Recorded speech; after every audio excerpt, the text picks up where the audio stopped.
It isn't much beyond midnight, and already the state troopers are going through the neighborhood with a fine-tooth comb to meet the challenge of a criminal degenerate. Not a single bet is overlooked, not a single suspicion unverified in the search for the most famous baby in the world. Innocent, bled, 20-month-old son of the lone eagle. History has a funny way of protecting famous men, especially when the story around them is already too painful to touch. The Lindbergh baby kidnapping was supposed to have a villain. His name was Bruno Richard Hauptmann, and in 1936, he went to the electric chair insisting he had not killed Charles Lindbergh's little boy. For decades, that was the official ending. A child was taken, a ransom was paid, a suspect was caught, and America's most beloved aviator remained the broken-hearted father at the center of it all. But the case never stopped leaking questions. Why was Lindbergh allowed to steer so much of the investigation? Why did so many doubts surround the trial? And why are researchers now fighting to test the old ransom envelopes for DNA? As we dig into this nearly century-old mystery, drop a comment and tell us whether you think Lindbergh was only a grieving father or whether the truth may be darker than history admitted. Because the most disturbing theory goes even further, suggesting he may have staged the kidnapping after his son died in a secret medical experiment. It sounds insane until you remember this case has never been normal. The night everything broke. See the end second-story window? That's the very nursery window against which the kidnappers placed that ladder. The kidnapping began March 1st, 1932, at the Lindbergh family home near Hopewell, New Jersey. Charles Lindbergh Jr. was only 20 months old, asleep in an upstairs nursery. By the time the household realized he was gone, one of the most famous families in America had been pulled into a nightmare that would soon swallow the entire country. A ransom note was found. A homemade ladder was discovered outside. There were signs of entry, signs of panic, and just enough clues to make everyone feel like an answer was close. But from almost the beginning, the case was messy. The crime scene did not have the sealed-off precision we expect today. Police, reporters, family members, and curious outsiders all swirled around the property. Evidence was handled in ways that would make a modern investigator wince. That matters because this was not an ordinary kidnapping. This was the child of Charles Lindbergh, the man who had flown the spirit of St. Louis across the Atlantic and become a kind of living national monument. When his son vanished, the country did not just see a grieving father. It saw the fall of a hero's household. The ransom note demanded $50,000. More notes followed, creating a bizarre paper trail of misspellings, instructions, threats, and desperate hope. The family eventually worked through Dr. John Condon, a retired Bronx school principal who became a go-between. He met a mysterious man later known as Cemetery John, and ransom money changed hands. Yet the baby never came home. In May, the child's remains were found not far from the Lindbergh property, turning the case from a kidnapping into a murder. Here is the actual arraignment in Bronx County Court of Bruno Richard Hauptmann. There he is with an open collar, his tie taken away for fear he might attempt suicide. The official answer came later with Bruno Richard Hauptmann, a German immigrant and carpenter living in the Bronx. Police connected him to ransom money, handwriting experts linked him to the notes, and investigators claimed wood from his home matched the latter. To prosecutors, it looked like a complete picture. To skeptics, it looked like a picture assembled too quickly, under too much pressure, with too many pieces forced into place. Hauptmann insisted he was innocent until the day he died. That does not automatically mean he was. Guilty men deny guilt all the time. But in this case, his denial never faded into history the way authorities hoped it would. The questions stayed alive because the investigation itself left behind a sour aftertaste. Was Hauptmann the kidnapper, an accomplice, the fall guy, or simply the most convenient ending to a case America couldn't bear to leave unsolved? The father in the room. Now the trial is on, and great sympathy is felt for Colonel and Mrs. Lindbergh, who have already undergone the ordeal of examination in the case that is so full of bitter grief for them. One of the strangest parts of the Lindbergh case is the role Lindbergh himself played. In a normal investigation, the father of a murdered child would be treated with care, sympathy, and some distance. He would be a victim and a witness, not the person helping steer the whole machine.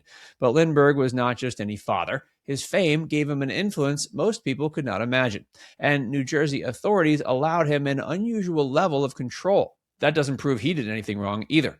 A terrified father might push his way into every decision because standing still would feel unbearable. Police might have deferred to him because he was the most admired man in America. Still, from a modern point of view, it looks strange. When someone emotionally tied to a crime has that much control over the investigation, even innocent choices can create suspicion. This is where the newest push for DNA testing becomes so important.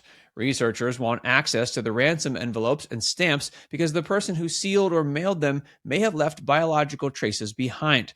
In 1932, saliva on a stamp meant nothing. Today, it could mean everything. If Hauptmann's DNA appears on the ransom materials, it would become much harder to argue he had no involvement. If another person's DNA appears in a consistent pattern, the case could shift towards a larger conspiracy. And then there is the possibility that makes the room go quiet. If Charles Lindbergh's DNA appears where it does not seem to belong, the case could take a very dark turn. That wouldn't automatically prove guilt. He may have handled evidence, touched letters, or contaminated something during the chaos.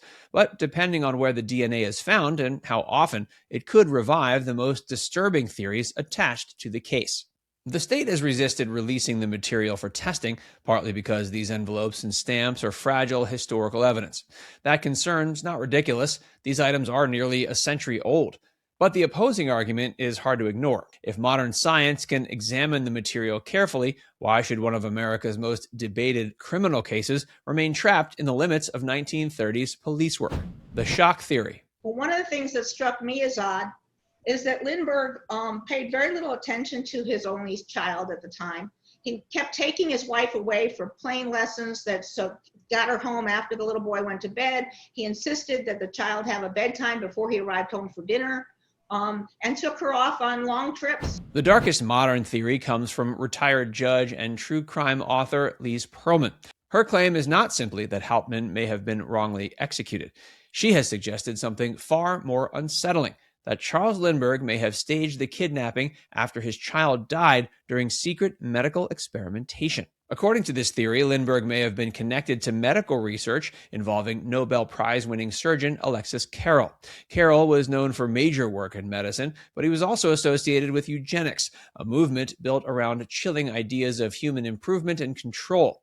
Lindbergh himself later became infamous for disturbing political views, including his America First activism and comments that damaged his reputation deeply. Put those pieces together, and you can see why some historians and researchers find the theory worth at least asking about. The theory suggests Lindbergh's child may have died in some kind of medical experiment, and the kidnapping story was used as a cover. It's an explosive idea, and it remains unproven. That matters. A theory this serious should not be treated like fact just because it's shocking. But the reason it keeps getting attention is the original case already contains enough oddities to make people suspicious. Supporters of reopening the case argue that leads were overlooked, evidence may have been withheld from Hauptmann's defense, and some witnesses may not have told the truth. They also point to Lindbergh's unusual control, the compromised investigation, and the public's desperate need for a villain. In that environment, it's easy to understand how a single suspect could become the answer everyone needed, whether or not he was the whole answer. Still, the medical experiment theory is the most sensational version of the mystery. A more grounded possibility is that several people were involved, and Hauptmann was only one piece of the operation. Another possibility is he handled ransom money after the fact, but didn't kill the child. Another is that the official story is mostly right, but badly investigated. DNA testing may not settle every theory, but it could help separate wild suspicion from evidence. That's what makes the old envelopes so fascinating. They're not dramatic, they're not cinematic, they're paper, glue, and possibly saliva. Yet they may be the best remaining chance to find out whether the case ended with the right man, the wrong man, or only part of the truth. What the DNA could reveal. This is the first ransom note that was left in the nursery. We warn you from making any ding public or for notify the police. Which is it's an odd way of writing. If the testing ever happens, it could lead to several outcomes. The cleanest result would be Hauptmann's DNA on the ransom letters. That would not prove he climbed the ladder or killed the baby, but it would strongly connect him to the ransom operation. It would give the official case a new kind of support it never had in 1936. A more explosive result would be DNA from someone else, especially if it appeared across multiple envelopes or stamps. That could suggest an accomplice, a hidden planner, or a person investigators missed entirely. If that person could be identified, the Lindbergh case might suddenly stop being an old courtroom story and become a modern mystery again. The most controversial result would be DNA tied to Charles Lindbergh himself. Even then, caution would be necessary. His DNA might be present for innocent reasons. But if it appeared in a way linked closely to the preparation or mailing of the ransom notes, the case would never look the same again. The question would shift from who kidnapped the baby to what exactly did Lindbergh know? And of course, the testing may reveal nothing useful. The material may be too degraded. It may be contaminated. Time may have stolen the last clean traces. But even that would tell us something. It would mean one of the final scientific doors had finally been opened instead of left shut, because the answer might be uncomfortable. Now it's time to hear from you. The Lindbergh baby never stopped raising questions. Bruno Hauptmann was convicted and executed, but doubts about the case, the evidence, and Lindbergh's role never fully disappeared. So what do you think? Was Lindbergh only a devastated father, or could the DNA evidence reveal he was hiding something terrible? Let us know in the comments section below.